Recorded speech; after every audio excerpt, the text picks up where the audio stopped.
Iran के पूर्व supreme नेता अयातुल्ला अली खमेनी की मौत के 130 दिन बाद ईरान का एक शहर है जिसका नाम है मशहद, वहां पर उनको सुपुर्द खाक कर दिया गया।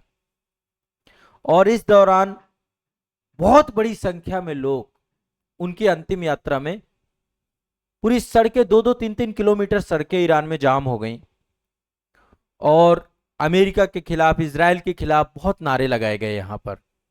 तो आइए आज के सेशन पे हम एक बार फिर से नजर डालते हैं इस पूरे घटनाक्रम में।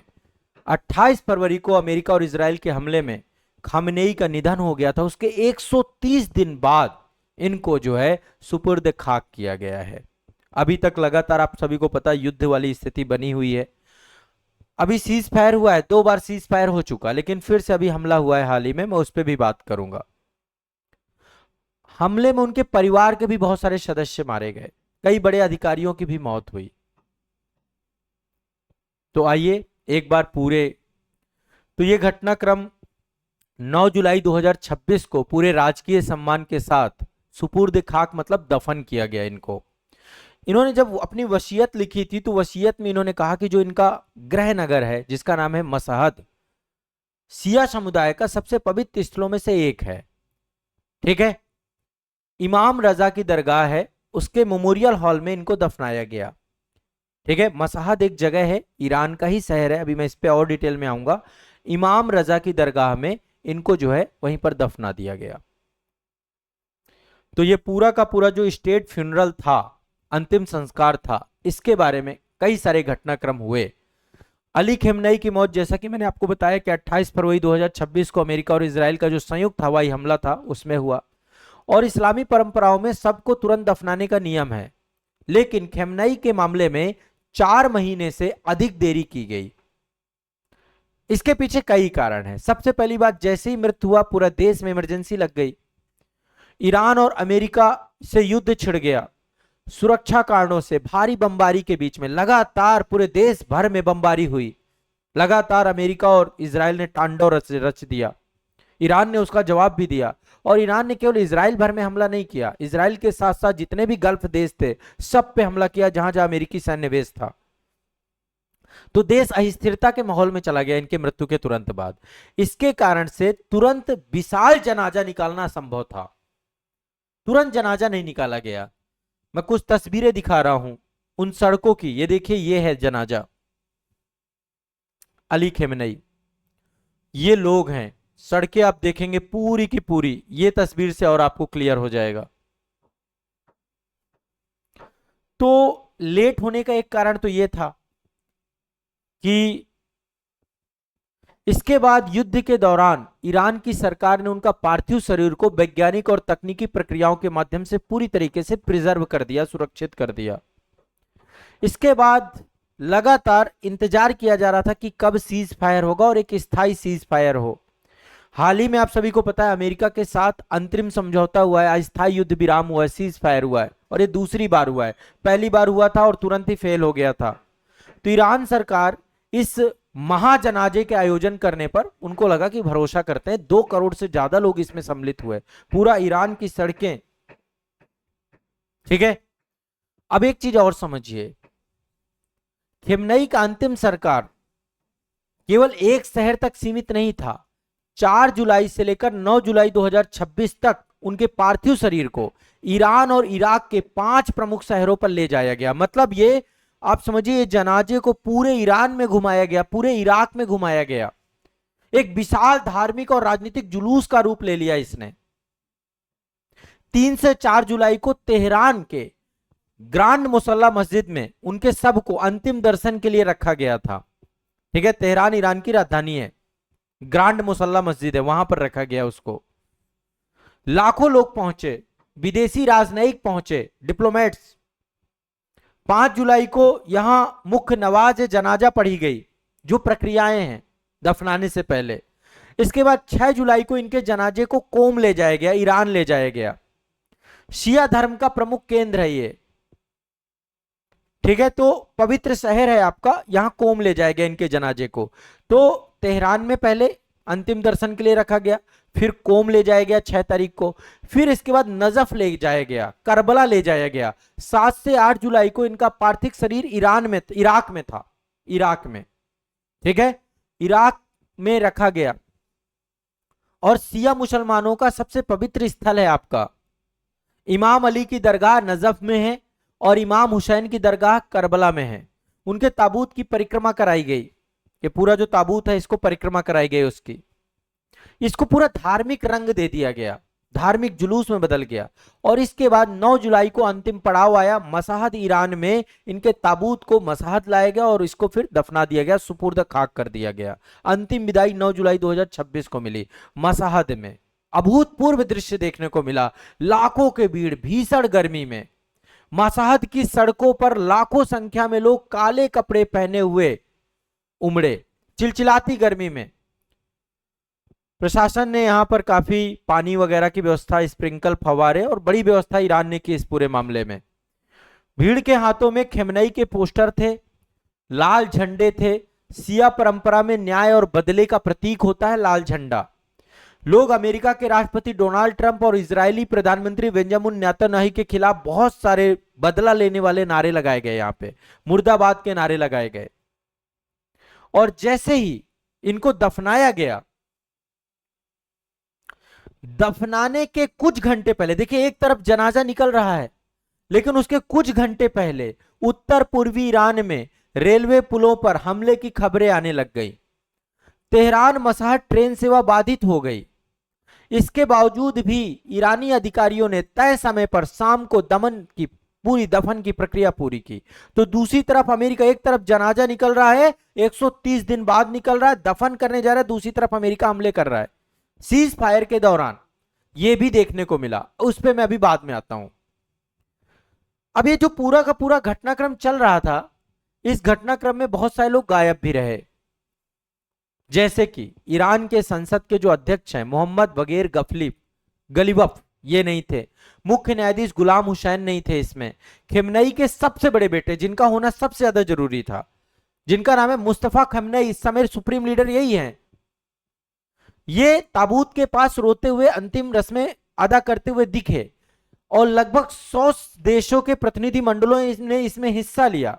लेकिन खमेनेई के मौत के बाद उनके बेटे मुस्तफा खमेनेई थे, लेकिन मुस्तफा खमेनेई जो ईरान के नए सर्वोच्च नेता हैं, उनको नियुक्त किया गया, लेकिन कहीं पर भी सार्वजनिक रूप से नहीं दिखाई गए, क्योंकि सबसे ज्यादा उनके हत्या के भी प्रयास को लेकर के ये सब चीजें हुई।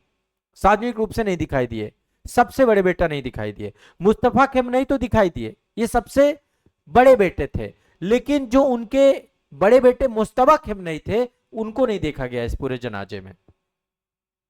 ऐसा कहा जाता है कि 28 फरवरी को जब हवाई हमला हुआ था, वो भी घायल हो गए थे, तो गुप्त स्थान पर उसको रखा गया।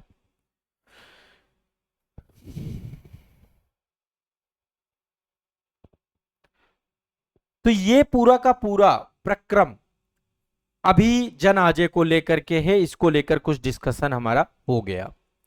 अब मुद्दा करते हैं, थोड़ा चलते हैं पीछे पूरे घटना में क्या हुआ। आइए थोड़ा सा भी पीछे चलते हैं। अमेरिका और ईरान के बीच में चल क्या रहा है, अभी क्या क्या डेवलपमेंट हुई, क्या क्या चीजें हुई। ईरान और अमेरिका के बीच में युद्ध विराम की प्रक्रिया 2 चरणों में पूरी हुई थी। जब यह युद्ध चालू हुआ, 28 फरवरी से युद्ध स्टार्ट हुआ। पहला 7 से 8 अप्रैल, आप सभी को याद होगा, युद्ध शुरू होने के 2 महीने बाद पाकिस्तान ने मध्यस्थता की थी और दोनों देशों के बीच में पहली बार बातचीत की शुरुआत हुई थी। अमेरिका के उपराष्ट्रपति जेडी वेंस पाकिस्तान पहुंचे थे। 7 से 8 अप्रैल को एक अस्थायी युद्ध विराम की घोषणा भी की गई थी, लेकिन वो युद्ध विराम ज्यादा दिन तक नहीं चल पाया, युद्ध विराम ब्रेक हो गया। दूसरा समझौता 17 जून को अभी हुआ था, 2026, 17 जून 2026 में स्विट्जरलैंड और इस्लामाबाद में दोनों देशों ने 14 सूत्री इस्लामाबाद मेमोरेंडम ऑफ अंडरस्टैंडिंग, एक एमओयू साइन किया गया, 14 सूत्री, उस पर हस्ताक्षर किया और 60 दिनों के लिए औपचारिक सीज फायर लागू किया गया। अमेरिका ने भी पूरी तरीके से हरमुज को बंद कर दिया था। अमेरिका ने अपनी नौसैनिक नाकेबंदी हटा दी। ईरान ने हरमुज को खोल दिया। अमेरिका बदले में ईरान के 300 बिलियन डॉलर का जो फ्रोजन एस्टेट है, जब्त संपत्तियों को मुक्त करना, तेल के प्रतिबंधों को छूट देने में सहमत हुआ था इस पूरे समझौते में।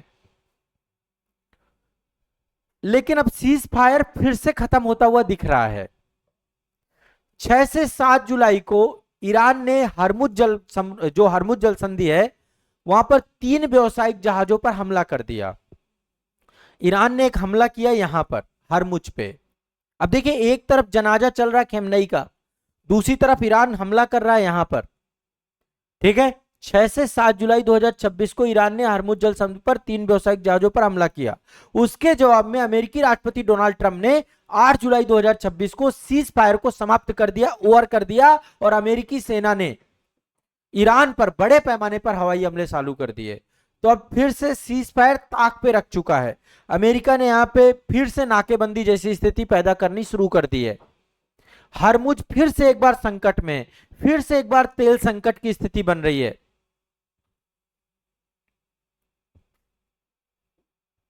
ठीक है, तो 28 फरवरी 2026 को इजराइल और अमेरिका का संयुक्त रूप से ईरान के खिलाफ जो ऑपरेशन चालू किया गया था उसका नाम था एपिक फ्यूरी। इजरायली वायुसेना और अमेरिकी बलों ने 12 घंटों के अंदर ईरान के सैन्य ठिकानों को, मिसाइल डिपो को, परमाणु के बुनियादी ढांचे को लगभग 900 से ज्यादा हवाई हमले किए थे उस टाइम पे। और ईरान का जितना भी टॉप सुप्रीम लीडर है सबको खत्म कर दिया था। अयातुल्ला अली खमेनी उसी में मारे गए थे। आपके जितने भी परमाणु वैज्ञानिक थे, शीर्ष कमांडर थे, सबको मार गिरा दिया था। और सीज फायर जब भी होता है इजराइल कभी भी खुश नहीं होता है। इजराइल तो ये युद्ध लेकर ही चलना चाहता है। बार बार इजराइल के जो प्रधानमंत्री हैं बेंजामिन नेतन्याहू, वो कहते हैं अभी ये संघर्ष खत्म नहीं हुआ है। वो पूरी तरीके से ईरान को खत्म करना चाहते हैं। इजराइल के प्रधानमंत्री बेंजामिन नेतन्याहू ने अमेरिकी प्रशासन से समन्वय करके साफ कर दिया कि सीज फायर में लेबनान में हिजबुल्लाह के खिलाफ इजराइल लगातार कार्रवाई करता रहेगा और हिजबुल्लाह के खिलाफ लगातार कार्रवाई चलती रही। सीज फायर को माना ही नहीं इजराइल ने। इजराइल एक भी सीज फायर नहीं मान रहा। जितनी भी शर्तें ईरान ने रखी थी उन सब का विरोध किया इजराइल ने।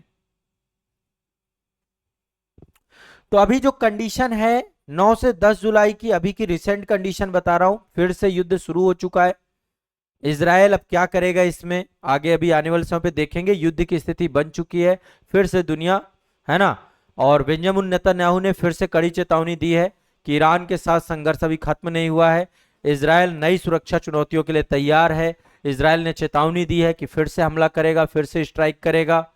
ठीक है, इजरायली रक्षा बल और अधिकारी जो है वर्तमान में चल रही अमेरिका ईरान ताजा सैन्य भिड़ंत में सीधी तरीके से कूदेंगे और लड़ाई करेंगे। तो फिर से लड़ाई आप मान के चलिए।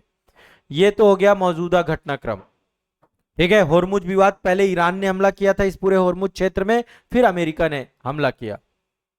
6 से 7 जुलाई को ईरान के द्वारा मिलिशिया ग्रुप एक है आपका, ईरानी नौसेना है, उसने हरमुज स्ट्रेट पर 3 कमर्शियल बड़े जहाज यानी तेल टैंकर थे, उन पे ड्रोन के माध्यम से, एंटी शिप मिसाइलों के माध्यम से हमला किया था।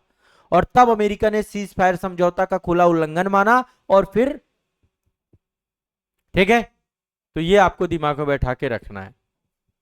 ये पूरी की पूरी घटना क्रम आपकी है। तटीय शहर, यहां पे जो ईरान के तटीय शहर हैं, देखिए एक तो चाबाहार है, बुसहार है, बंदर अब्बास है, सिरिक है, केशम द्वीप है। इन सब पे भीषण बमबारी चल रही लगातार अभी तब से। कई सारे रेलवे ब्रिज उड़ा दिए गए हैं। तो खेमनई का पार्थिव शरीर तेहरान से महसद जा रहा था, दूसरी तरफ पूरी तरीके से रेल सेवा ठप कर दी गई, पूरी तरीके से हमले चल रहे हैं, ये कंडीशन भी बनी रही। ठीक है, ईरान ने भी जवाबी पलटवार किया है। ऑपरेशन वादे सादिक करके नया रूप से उसने एक फिर से स्टार्ट किया है। इस्लामिक रिवोल्यूशनरी गार्ड कॉर्प्स है वहां पर। तो अमेरिका के जितने भी सैन्य अड्डे हैं खाड़ी देशों में अवस्थित हैं, वहां पर दर्जनों बैलिस्टिक मिसाइलें, ये सब कुछ दागे गए, है ना। इनका एक ड्रोन है जिसका नाम है कमिकेज ड्रोन। बहरीन पर निशाना लगाया गया। बहरीन में अमेरिका का 5वां बेड़ा है, वहां पर निशाना बनाया गया। कुवैत पे, कतर पे, इन सब जगहों पे हमले अभी किए हैं इसने, क्योंकि इस सब जगह अमेरिका के सैन्य बेस हैं। अमेरिका यहीं से हमले करता है। तो लगातार अभी ये युद्ध और वैश्विक तेल संकट ये सब अभी बना रहना है, इतना जल्दी अभी कुछ संभलना नहीं है, चीजें चलती जाएंगी। और कंडीशन क्या होती है आगे समय बताएगा इस चीज को लेकर के। ठीक है, ये कुछ अपडेट थी, ताजा अपडेट थी। स्ट्रेट ऑफ हॉर्मुज पे मैंने बहुत सारे वीडियोस बनाए हैं, मैपिंग के वीडियो बनाए हैं। अब इस क्षेत्र की मैपिंग से जुड़े हुए यदि कुछ और वीडियो जरूरत होगी तो आने वाले सेशंस पे हम डिस्कस कर लेंगे। सबसे बड़ा जिम्मेदार व्यक्ति ये है, सुप्रीम पावर बने हुए हैं, लेकिन पूरे विश्व को युद्ध में ढकेलने वाले अमेरिका के राष्ट्रपति डोनाल्ड ट्रंप हैं। इन्होंने पूरे विश्व को युद्ध में ढकेल दिया है, कोई जिम्मेदारी नहीं है, सिर्फ एक ईगो है, एटीट्यूड है, और उसी के लिए पूरे एशिया को बर्बाद और तबाह करने के लिए, पूरे विश्व में वैश्विक तेल संकट जैसी स्थितियां पैदा करने के लिए यदि कोई जिम्मेदार है तो वो ट्रंप महोदय हैं। स्थायी समाधान नहीं निकाल पा रहे और ना निकाल पाएंगे। ठीक है, क्योंकि युद्ध शुरू किसके द्वारा किया गया था? अमेरिका के द्वारा शुरू किया गया था। तो ये पूरा का पूरा मामला इस पूरे मुद्दे को लेकर के है, एक चर्चा का विषय भी बना हुआ है, ये भी स्पष्ट कर दिया मैंने।